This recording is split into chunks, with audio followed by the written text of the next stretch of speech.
Baik, Assalamualaikum warahmatullahi wabarakatuh. Perkenalkan, nama saya Muniful Zaki, NPM 24190288, kelas A7, Fakultas FKIP, Prodi Pendidikan Jasmani, Universitas Diasen Bengkulu. Di sini saya akan mempresentasikan tugas proyek akhir semester atau UAS yang diberikan oleh Ibu Utari Lismana MPD, mata kuliah Fisiologi Manusia dan Olahraga. Baik, simak video saya sampai habis. Baiklah, di sini saya akan menjelaskan materi tentang fisiologi olahraga dalam topik cairan dan prestasi aerobik. Fisiologi merupakan cabang ilmu fisiologi yang mempelajari perubahan fisiologis di tubuh pada saat seseorang berolahraga. Dengan mengetahui perubahan yang terjadi di tubuh seseorang dapat merancang suatu program olahraga untuk mendapatkan perubahan optimal sesuai dengan yang diharapkan. Yang pertama di sini ada pengertian cairan tubuh dalam olahraga. Cairan tubuh terdiri dari air dan elektrolit, natrium, kalium, klorida, dan magnesium. Dalam olahraga, cairan berfungsi menjaga kestabilan suhu tubuh, transport oksigen, metabolisme energi, dan menjaga fungsi otot. Kompartemen cairan tubuh terdiri dari cairan intrasel atau ICF, kurang lebih 2/3 total cairan tubuh. Kemudian ada cairan ekstrasel atau ECF, kurang lebih 1/3 total cairan tubuh. Kemudian termasuk plasma darah dan cairan interstisial. Olahraga intens menyebabkan cairan tubuh berkurang melalui keringat, sehingga penting menjaga hidrasi. Selanjutnya di sini ada pentingnya cairan untuk prestasi aerobik. Prestasi aerobik, volume oksigen maksimal, daya tahan jangka panjang, efisien kerja otot dipengaruhi langsung oleh keseimbangan cairan. Cairan dalam prestasi aerobik yaitu menjaga volume plasma, kemudian mempermudah aliran darah, lebih banyak oksigen menuju otot, mendukung difusi oksigen, dapat memperbaiki kemampuan aerobik, mengatur suhu tubuh, dapat mencegah overheating, membantu metabolisme energi aerobik, oksidasi lemak dan karbohidrat, mencegah kelelahan dini akibat peningkatannya denyut jantung berlebih. Jika cairan berkurang 1-2% dari berat badan, kemampuan aerobik dapat menurun 10-20%.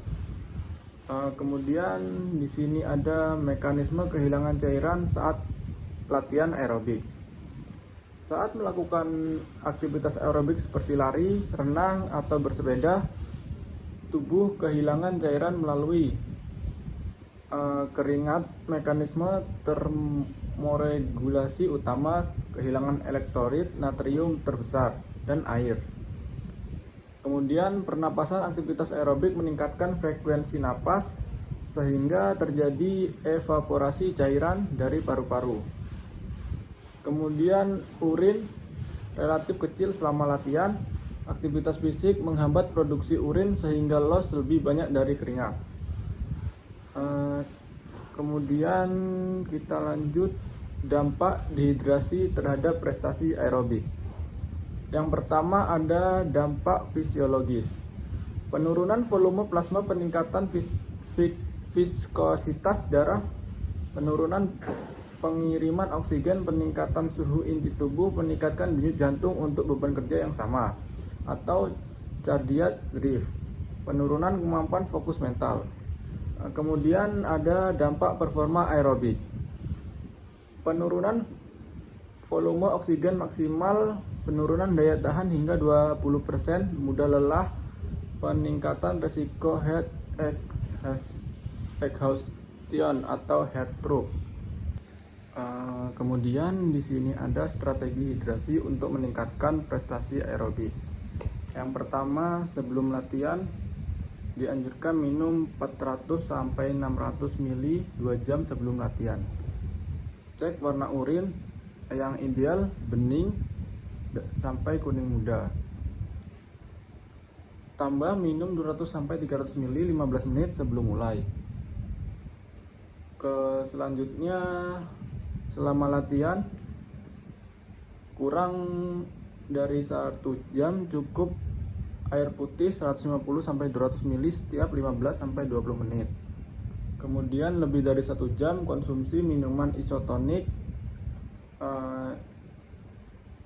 yang mengandung natrium 20 sampai 30 ml per liter untuk mengganti elektrolit. Kemudian setelah latihan, ganti cairan sebanyak 150% dari cairan yang hilang. Cek berat badan sebelum dan sesudah latihan. Konsumsi makanan kaya elektrolit seperti pisang, yogurt, air kelapa. Kemudian di sini ada peran elektrolit dalam prestasi aerobik. Elektrolit penting untuk kontraksi otot dan keseimbangan cairan. Elektrolit fungsi utama dampak kekurangan natrium, menjaga volume darah, keringat kram, pusing, hiponatremia, kalium, kontraksi otot, dan denyut jantung. Kelemahan otot kalsium, kontraksi otot kaku, otot magnesium, enzim metabolisme energi, mudah lelah. Hubungan cairan denyut jantung dan volume oksigen maksimal. Volume plasma menurun dapat menyebabkan curah jantung menurun, oksigen ke otot berkurang, dan volume oksigen maksimal turun. Dehidrasi 2-3% bisa menurunkan volume oksigen maksimal hingga 7-10%. Atlet dengan kebiasaan hidrasi baik memiliki efisiensi aerobik lebih tinggi. Baik, mungkin itu saja materi dari saya. Di sini saya akan membacakan kesimpulan dari materi saya. Di sini kesimpulan, cairan tubuh memiliki peran penting dalam mempertahankan suhu tubuh, menjaga aliran darah, dan mendukung metabolisme energi aerobik. Dehidrasi berdampak langsung pada penurunan volume oksigen maksimal dan performa daya tahan. Strategi hidrasi yang baik dapat meningkatkan prestasi aerobik secara signifikan. Mungkin itu saja materi dari saya.